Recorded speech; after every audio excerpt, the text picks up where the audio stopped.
بالی اور میر علی نواز کی زندہ محبت۔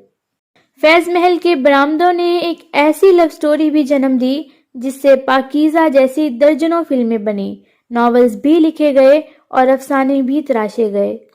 یہ اقبال بانو عرف بالی اور میر علی نواز تالپور کی لو سٹوری تھی۔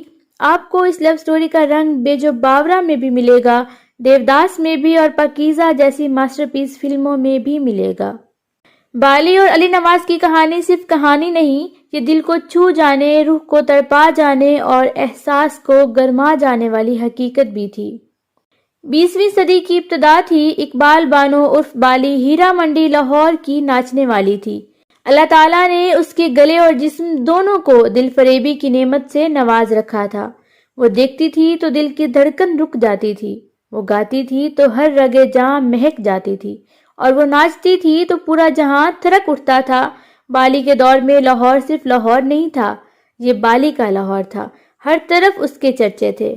جبکہ دوسری طرف میر علی نواز تالپور، یہ خیرپور کا چھٹا میر تھا۔ یہ 1915 میں لندن میں پڑھ رہا تھا۔ والد بیمار ہو گیا، اس نے ولی عہد کو واپس بلا لیا اور شادی کا حکم دے دیا۔ پرنس کے پاس ہاں کے سوا کوئی چارہ نہیں تھا۔ والد نے ہندوستان کے تمام راجوانوں کو بردکھائی کی دعوت دے دی۔ انگریز گورنر اور غیر ملکی تاجروں کو بھی بلایا گیا۔ کوٹ ڈیجی فورٹ میں دعوت کا اہتمام کیا گیا۔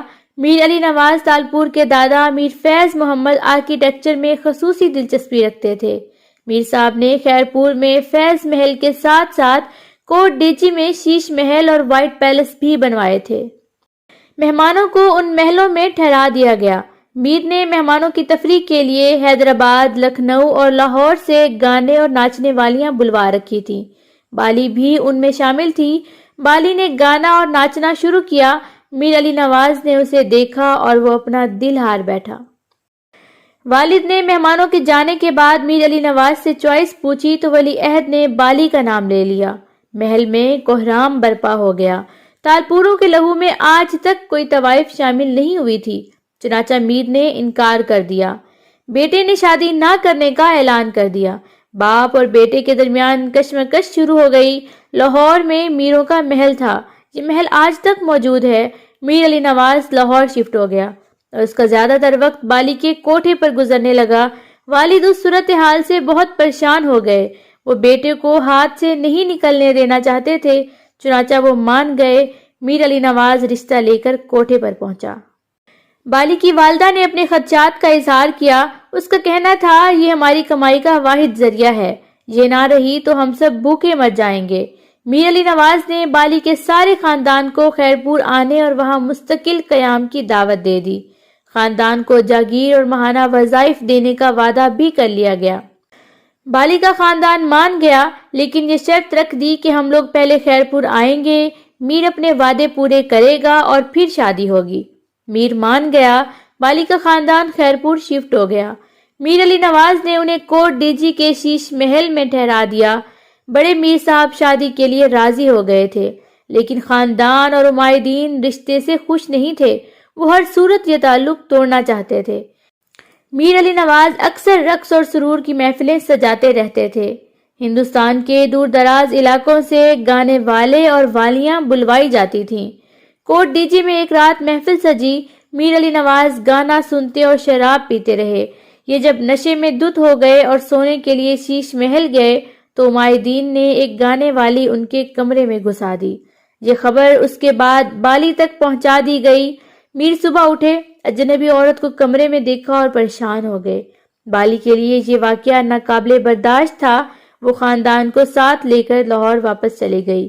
میر علی نواز معافی کے لیے لاہور پہنچے، لیکن بالی نے واپس جانے سے انکار کر دیا۔ اس نے ناچنا گانا بھی دوبارہ شروع کر دیا۔ میر علی نواز اس صدمے سے درویش ہو گئے۔ وہ شاعر بھی تھے اور موسیقی کو بھی سمجھتے تھے۔ وہ شعر کہتے اور گلی گلی گاتے پھرتے تھے۔ بالی ایک رات کسی شادی میں گانے کے لیے گئی۔ میر علی نواز بھی وہاں پہنچ گئے۔ لوگوں نے انہیں بیکاری سمجھ کر دھتکار دیا، لیکن میر نے جب گانا شروع کیا تو لوگ ان کی طرف متوجہ ہو گئے۔ تماش بینوں نے ان پر نوٹ بھی پھینکنا شروع کر دیے۔ بالی میر علی نواز کی یہ حالت نہ دیکھ سکی۔ وہ ان کے پاس آئی، لوگوں کو ہٹایا اور ان کے ساتھ بیٹھ کر رونے لگی۔ کہانی نے یہاں سے ٹرن لیا۔ بالی شادی کے لیے مان گئی، لیکن ماں نے رشتہ توڑنے کے لیے آخری کارڈ کھیل دیا۔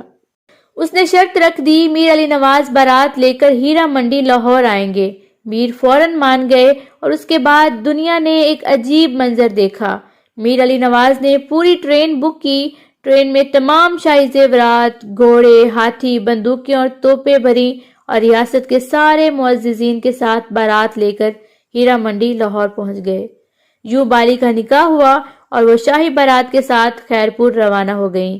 اقبال بانو شروع میں فیض محل میں رہیں، لیکن پھر میر نے اس کے لیے دلشاد منزل کے نام سے الگ محل تعمیر کرا دیا۔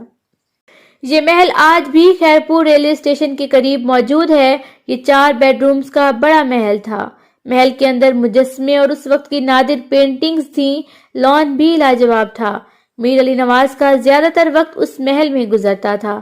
وہ 1921 سے سن 1935 تک خیرپور اسٹیٹ کے میر رہے۔ میر نے بالی بیگم کے لیے ایک شاندار کشتی بھی بنوائی۔ یہ کشتی موٹا اینڈ ہرمین کمپنی نے بنائی تھی اور اس پر اس زمانے میں 75,000 روپے خرچ آیا تھا۔ یہ کتنی بڑی رقم تھی، آپ اس کا اندازہ فیض محل سے لگا لیجئے۔ فیض محل اس زمانے میں مغربی ہندوستان کا مہنگا ترین محل تھا۔ اس پر 1 لاکھ روپے خرچ آیا تھا اور یہ لاکھ روپے کی وجہ سے لکھوی پیلس کہلاتا تھا، جبکہ میر علی نواز نے 75,000 روپے صرف کشتی پر لگا دیے۔ یہ ہندوستان کی مہنگی ترین کشتی تھی۔ یہ 13 فروری سن 1924 کو خیرپور پہنچی اور میر نے اگلے دن اس میں بالی بیگم کے ساتھ ویلنٹائن ڈے منایا۔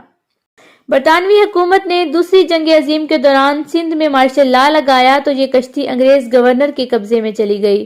یہ جنگ کے زمانے میں گورنر کے ذاتی اور فوجی استعمال میں رہی۔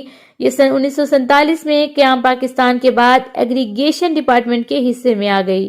یہ شاہ ایران، جنرل ایوب خان، ذوالفقار علی بھٹو، پیر پگاڑا اور جنرل ضیاء الحق کے استعمال میں بھی رہی۔ ناظرین، بالی بیگم بیک وقت خوش نصیب اور بدقسمت عورت تھی۔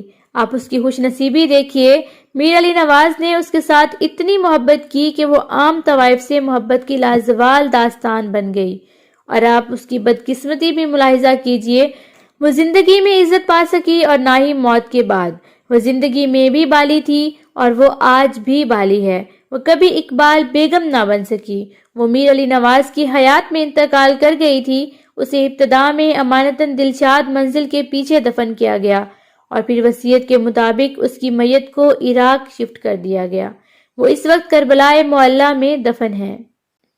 2001 میں فریال تالپور نواب شاہ کی ناظم بنی۔ محترمہ نے نواب شاہ میں ایچ ایم کھوجا میوزیم بنایا۔ بالی کی کشتی اس وقت تک نوادرات میں شامل ہو چکی تھی۔ ناظمہ نے حکم دیا اور یہ ٹریکٹر ٹرالی پر لاد کر نواب شاہ لائی گئی۔ کشتی راستے میں ٹرالی سے گر گئی، ٹوٹ گئی اور پھر اسے گھسیٹ کر نواب شاہ کے میوزیم کے سامنے پھینک دیا گیا۔ کشتی کے رہے سے حصے کھلی فضا میں پڑے پڑے ضائع ہو گئے اور یوں بالی اور میر علی نواز کی محبت کی دوسری نشانی بھی ضائع ہو گئی۔ دلشاد منزل بالی اور میر علی نواز کی محبت کی پہلی نشانی تھی۔ یہ نشانی وقت کے ہاتھوں بک گئی۔ یہ اب انٹر ہاؤس ہے۔ محل کے نئے مالکان نے مجسمے اور میورل توڑ دیے اور عمارت کی خوبصورتیاں پلستر کے نیچے چھپا دیں۔ پینٹنگز بھی غائب ہو گئیں اور چھت بھی تبدیل کر دی گئی۔ محل کا اب صرف سٹرکچر اور سرخ اینٹیں بچی ہیں یا پھر محل کے پچھواڑ میں بالی بیگم کی خالی قبر ہے۔ ناظرین، یہ کہانی کیسی لگی اس کے بارے میں ایک کمنٹ ضرور دیجیے گا۔ ہاں، اگر ابھی تک آپ نے ہمارا چینل سبسکرائب نہیں کیا تو پلیز اس ویڈیو کو لائک اور چینل کو سبسکرائب کرنا نہ بھولیے گا۔ اللہ حافظ۔